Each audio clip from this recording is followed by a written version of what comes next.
Bom, ontem eu falei com vocês, né, a respeito das duas fórmulas para a gente calcular a área, não é? Então, para a gente calcular a área da circunferência, não é? Aqui nós temos a circunferência. Então, nós temos o centro da circunferência. Então, se eu pego do centro para qualquer lateral, eu vou chamar isso aqui de raio. Agora, se eu pego a outra parte do centro e levo para a outra beirada, então de fora a fora, eu vou ter o diâmetro. Então, isso que é o diâmetro. Então, o diâmetro. Então, eu tenho diâmetro e tenho raio. Então, o diâmetro, né, é de um lado ao outro. E o raio é a metade do diâmetro.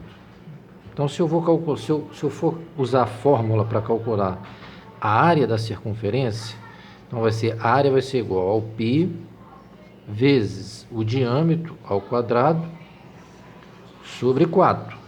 Agora, eu posso usar também essa outra fórmula aqui. Ou a área é igual ao π vezes o r ao quadrado. Então, eu posso usar uma dessas duas fórmulas para a gente calcular a área, tá?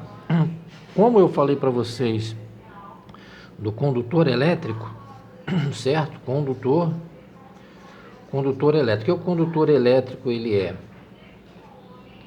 O condutor elétrico ele pode ser o quê? Um fio. Então, exemplo de um condutor elétrico, fio, ok? Então, existe uma tabela pronta de condutores, que é 1,5 milímetro quadrado, 2,5 milímetro quadrado, 4 milímetros quadrado. Então, isso daí são tabelas de condutores que nós encontramos no mercado. Só que quando você fala milímetro quadrado, você está falando o quê? Você está falando da área. Então, para você calcular a área, você precisa o quê? Do diâmetro. Então, se você tem um fio, você quer saber qual é o diâmetro do fio. Tá? Então, nós temos um instrumento que chama paquímetro. A gente vai e mede o diâmetro dele. Esse diâmetro dele, tá? Vai ser igual, exemplo, 3 milímetros. Então, você percebe que ele não é elevado ao quadrado. Ele só vai ser elevado ao quadrado quando a gente usa a fórmula para calcular. Não é isso? A fórmula não é π vezes o diâmetro ao quadrado sobre 4 ou π vezes r ao quadrado? Então, é isso daí que eu fiz o comentário com vocês ontem a respeito de calcular a área, não é? Da circunferência.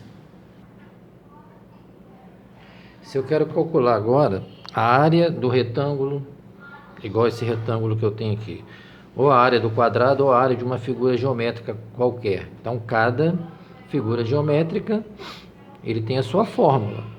Então, quando a gente fala de um retângulo, por exemplo, vou colocar aqui um retângulo, ó.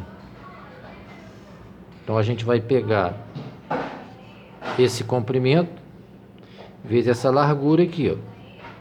Então, ou seja, então qual vai ser a fórmula da área? A vezes B. Agora, se eu tenho aqui um quadrado, a mesma coisa. Vou pegar esse lado aqui, vou fazer a mesma coisa, não é? A área vai ser igual a A vezes B. Só isso. Então, eu uso essa fórmula aqui para me calcular o quê? A área da figura. Tá? Geralmente, quando nós calculamos a área, por exemplo, de um cômodo de uma residência, né, a unidade vai ser o quê? Vai ser um metro quadrado, porque é uma área grande.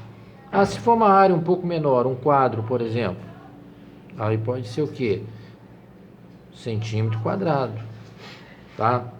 Agora, quando eu falei de milímetro quadrado, é porque eu estava falando da área de um fio, a área de seção transversal de um fio, que é muito pequeno, então a gente usa, né, o milímetro. Mas já que uma casa, por exemplo, você quer saber a área do cômodo, aí você vai ter que usar metro quadrado, ok? Por que eu estou falando isso daí para vocês? Porque a gente precisa conhecer as medidas dos condutores, a gente precisa saber as medidas dos cômodos, porque quando a gente estiver numa unidade específica, a gente vai dimensionar a quantidade de lâmpadas, a quantidade de tomadas em função da área de metros quadrados. Por isso que é importante a gente aplicar, entender essa matemática para a gente aplicar quando estiver na parte específica. Ok?